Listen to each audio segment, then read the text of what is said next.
Hello my dear students, welcome to my channel Triyasha study centre. Friends, আজকের তোমাদের জন্য পাঠাচ্ছি যাদের শিক্ষা বিজ্ঞান অর্থাৎ এডুকেশন সাবজেক্টটি আছে, এই এডুকেশনের 10ম অধ্যায় এবং তোমাদের 11 অধ্যায়, এই দুটি অধ্যায় থেকে ইম্পর্টেন্ট মাত্র 14-15টি এমসিকিউ, ইম্পর্টেন্ট এমসিকিউ এটি তোমাদের বাকি ছিল এবং এখনও তোমাদের দ্বাদশ অধ্যায়টি অর্থাৎ 12তম অধ্যায়টি তোমাদের বাকি আছে। আমি এক আধ দিনের মধ্যে তোমাদের আমি এটি পাঠিয়ে দেব। বন্ধুরা, তোমাদের আজকের সকালবেলা পলিটিক্যাল সায়েন্সের 9ম 10ম অধ্যায় আমি তোমাদের এসএ কিউ পাঠিয়ে দিয়েছি।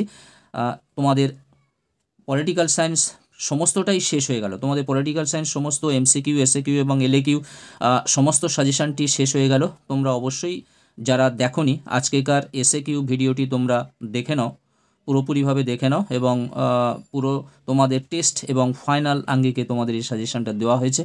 আজকে তোমাদের এডুকেশন যাদের আছে তোমাদের 10ম এবং একাদশ অধ্যায় থেকে এমসিকিউগুলো নিয়ে এসেছি। বন্ধুরা, তোমরা যারা সাবস্ক্রাইব করোনি অবশ্যই তোমরা চ্যানেলটি সাবস্ক্রাইব করে নাও এবং বন্ধুদেরকে লিঙ্ক বেশি বেশি করে শেয়ার করো।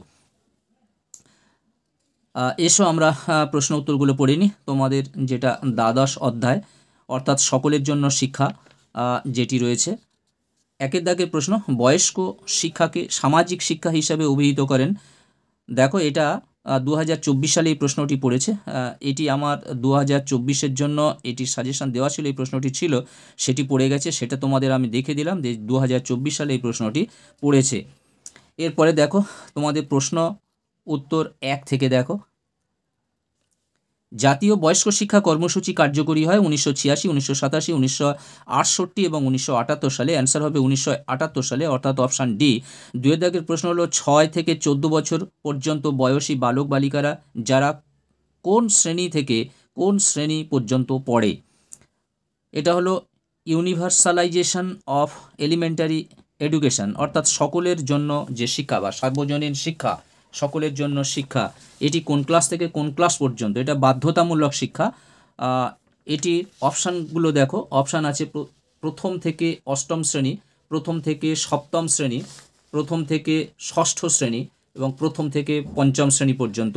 উত্তর হবে প্রথম থেকে অষ্টম শ্রেণী পর্যন্ত, প্রথম থেকে অষ্টম শ্রেণী পর্যন্ত। তারপর 3 দাগের প্রশ্ন দেখো, 1949 সালে ড্যাশ কেন্দ্রীয় শিক্ষা উপদেষ্টা পর্ষদ বয়স্ক শিক্ষা সম্মেলন করেছিল। 1950 সালে, অর্থাৎ কোথায় হবে এটা? কোথায় কেন্দ্রীয় শিক্ষা উপদেষ্টা পর্ষদ বয়স্ক শিক্ষা সম্মেলন করেছিল? এটা হবে এলাহাবাদে। অ্যান্সার হবে এলাহাবাদে। এখানে উত্তরটা ডান দিকে লেখা হয়েছে, এখানে দেখতে পাচ্ছ অ্যান্সার এ আছে, অর্থাৎ অপশান এ আছে, এলাহাবাদে হবে। এটা দোয়াই কাটটা পড়েনি, এলাহাবাদে। 4 দাগের প্রশ্ন, আন্তর্জাতিক সাক্ষরতা দিবস পালিত হয় September 10, September 15, September 8, September 20। Answer হবে সেপ্টেম্বর 8, অর্থাৎ অপশান সি।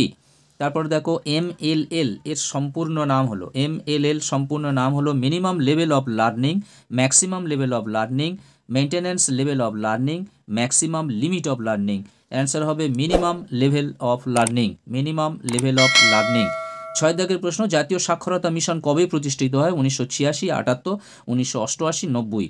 তাহলে অ্যান্সার হচ্ছে 1988 খ্রিস্টাব্দের, এখানে 5ই মে, অপশান সি, অর্থাৎ 1988 খ্রিস্টাব্দের 5ই মে জাতীয় সাক্ষরতা মিশন প্রতিষ্ঠিত হয়েছিল।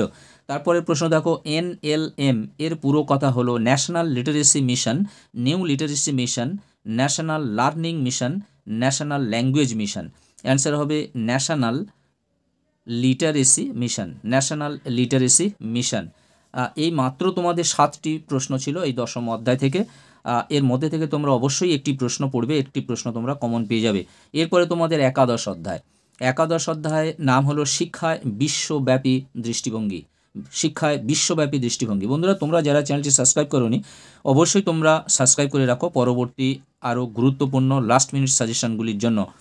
1 দাগে দেখো, ডেলার্স কমিশনের প্রতিবেদনটি হলো education for all, learning the treasure within, education and national development, learning to be. Answer হবে লার্নিং দ্য ট্রেজার উইদিন, অর্থাৎ অপশান বি। ডেলার্স কমিশনের সুপারিশ অনুযায়ী শিক্ষার স্তম্ভ হলো 2টি, 3টি, 5টি, 4টি। অ্যান্সার হবে 4টি, অর্থাৎ অপশান ডি। কোনটি জ্যাক ডেলরের দেওয়া শিক্ষণের সম্ভব নয়? দেখো এখানে অপশানগুলো রয়েছে জ্ঞান অর্জনের জন্য শিক্ষা, একসঙ্গে বসবাস করার জন্য শিক্ষা এবং সকলকে সাহায্য করার জন্য শিক্ষা, কর্মের জন্য শিক্ষা। অ্যান্সার হবে সকলকে সাহায্য করার জন্য শিক্ষা। 4 দাগের প্রশ্ন, কর্মের জন্য শিক্ষা হলো বৌদ্ধিক শিক্ষা, নৈতিক শিক্ষা, শিক্ষায় সক্রিয় অংশগ্রহণ করা, পারদর্শিতার শিক্ষা। অ্যান্সার হবে পারদর্শিতার শিক্ষা, অপশান ডি। 5 দাগের প্রশ্ন, কর্মের জন্য শিক্ষা কথাটি বলা হয়েছে কোঠারি কমিশনে, ডেলর্স কমিশনে, হান্টার কমিশনে, রাধাকৃষ্ণন কমিশনে। অ্যান্সার হবে ডেলর্স কমিশনে, ডেলর্স কমিশনে।